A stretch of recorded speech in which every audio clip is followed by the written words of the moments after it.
Hello everyone, my name is Crystal and welcome to Crystalized Witchery. In today's video, we'll be discussing the different methods of performing protection spells.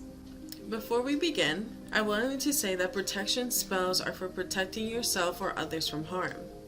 This includes protection from other people, so someone that may want to hurt you or someone else. Protection from a situation, which is maybe to protect yourself from being heartbroken.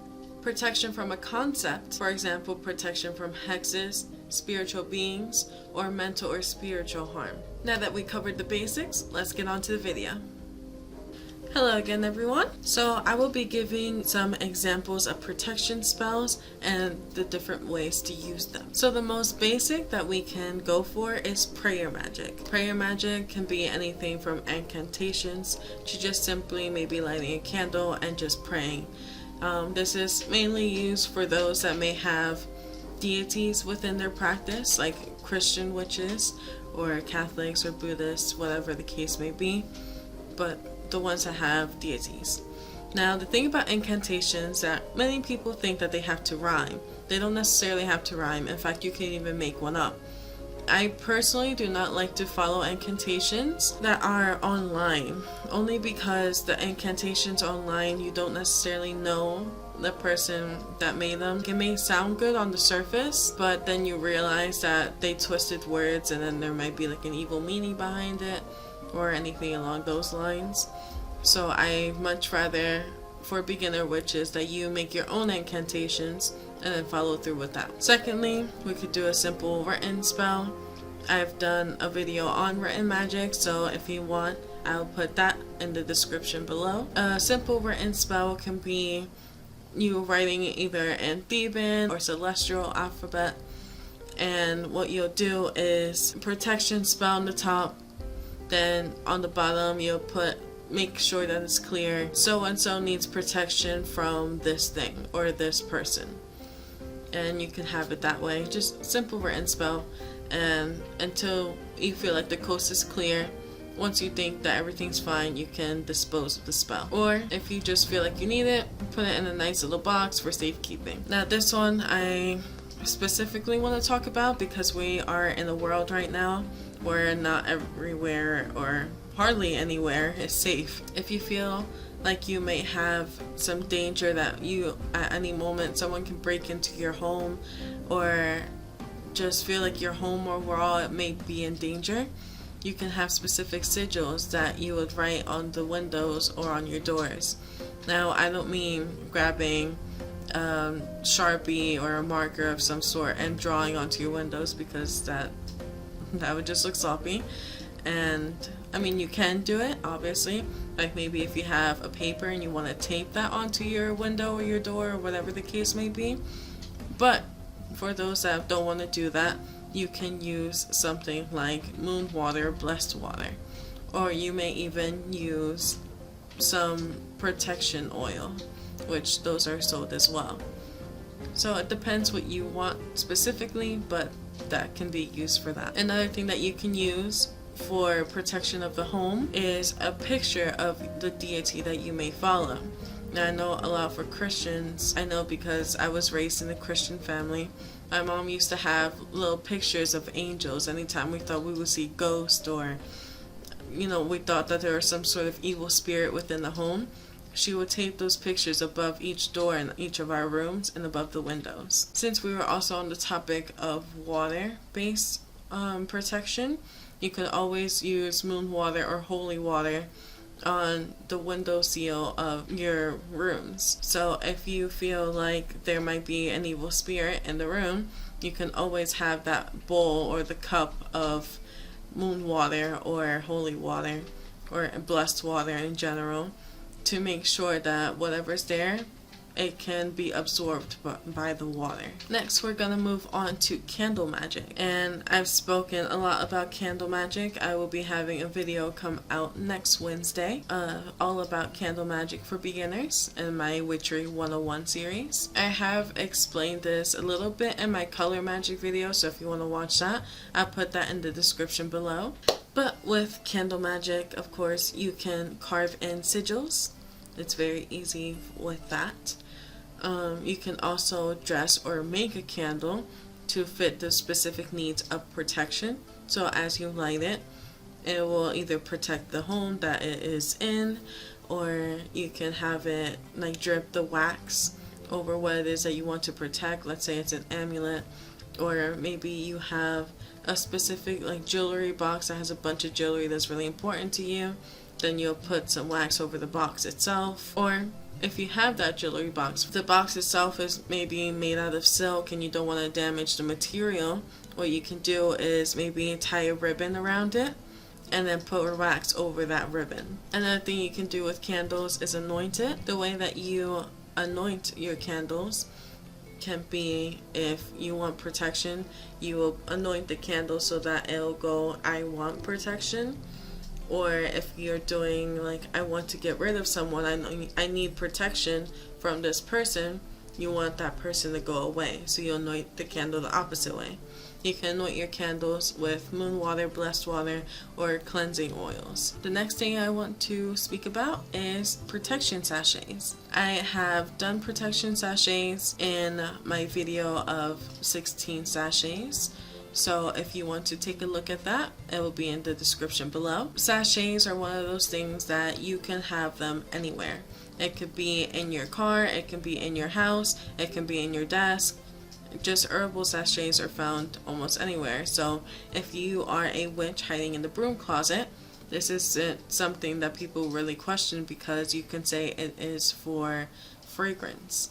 For example, if you fill it up with lavender, it will smell really nice, and it will make your drawer smell nice as well, wherever it is that you place it. Next, I want to talk about protection spell bottles. Now, protection spell bottles are great because it follows kind of like what the sachet will do, but sachets usually have like little holes in them, and you can't really use powder. And spell bottles, you can mix powders, you can put crystals, and you can put anything extra that you want for enhancements.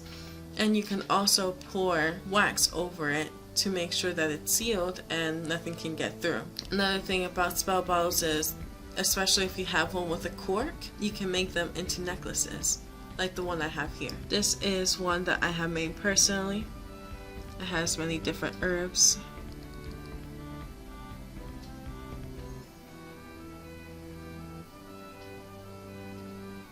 And so spell bottles are great for that. And you can also hang them anywhere if you have them by a string, like this one. Next, we can do simple enchanting spells. For example, if you have crystals like tourmaline, obsidian, onyx, stuff like that. A lot of black crystals are the best thing for this because it's for banishing. Tourmaline is especially strong for anything like protection or banishing spells. Or if you feel like you have a lot of negative energy, you want to protect yourself from that, it will absorb that negative energy into the crystal. So crystals are the best things to have. If you do not have any extra supplies and you just have the crystal itself, enchant it, make sure that your intent is very clear, then you can place that crystal wherever you want. You can place the crystal in a room where you feel like there's the most negative energy. If you feel like you are in danger of negative energy when you go outside your home, and you may want to put that crystal in your wallet, in your purse, in your pocket, just wherever you go.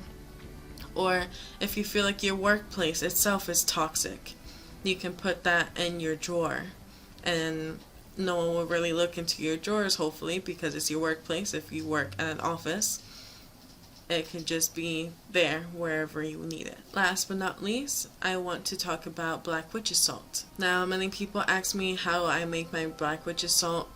I make more of a powder, but it's kind of like the same thing. So what I use is eggshells, charcoal, and salt. People can add anything extra. It depends on your intent. What is it that you're using it for? But I mainly use my black witch's salt for protection, to make sure that nothing can seep through. Black witch's salt can be used in my spells, especially in spell bottles, like in the one that I have here. The spell bottle that I have here, at the bottom it has black witch's salt to make sure that the spell itself cannot be penetrated. You can also use black witch's salt to pour at the entrance of every door as well as every window. So if you have a window seal that maybe you can just pour a little bit at the very edge, it will be able to protect that room or the house in general from any evil spirits, evil energies, any hexes that may be heading towards your way. Nothing can penetrate through that. And the window seals or in front of your door entrance is if you're having a bad day and you are on your way to work and you have home problems, you do not want to take your home problems to work. So by putting that layer, it's like adding a portal to make sure that when you leave your home and you're going to work, all of those problems stay at home. And vice versa, if you're having problems at work and you don't want to bring those problems home, all the problems from work will stay outside and the problems from home will stay inside. The same thing works for bedrooms. If you have children and you know that you argue a lot with your partner and you want to keep all of your arguments and that energy within your bedroom, you can also put the black witch's salt within the door frame of your bedroom. That is all for this video, and I will see you all soon. Welcome back. Now before I end this video, I do want to mention my website. I now want to mention that I now have a website. I have a service where I do spells or tarot readings, or both of them, depending on what you want, for £5 each. Now, beforehand, I used to do this for free. It's getting a little difficult when I no longer have a job and I need to continue using all of the enhancements and stuff that I use to make sure that the spell itself has all the energy needed to make sure that everything that was asked for in the spell goes according to plan. I only charge a small fee of £5 to make sure that I can still buy all of the crystals or the herb or the candles that is needed for my spells, and it is also affordable for my clients. Now everything that I make for these spells go directly back into the spell work, like I said, just for the supplies. If you are interested in this service, please come check out my website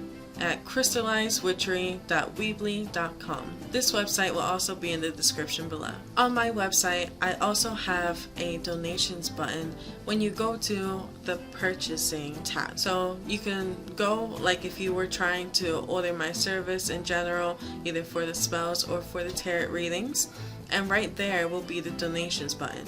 Now you can choose to either donate just once, or you could do it on a monthly basis and however much that you want to pay. I do not have a set limit on how much you can donate, and if you just want to donate £1 at a time, it still helps. So thank you very much for listening to me, and I hope to see you all soon. This has been another Crystalized Witchery video, so if you like this video, please leave a thumbs up. If you have any questions, please comment them below. And if you enjoy my content and want to see more, please be sure to subscribe and ring the bell for notifications. This has been another Crystalized Witchery video, and may you gems continue to sparkle.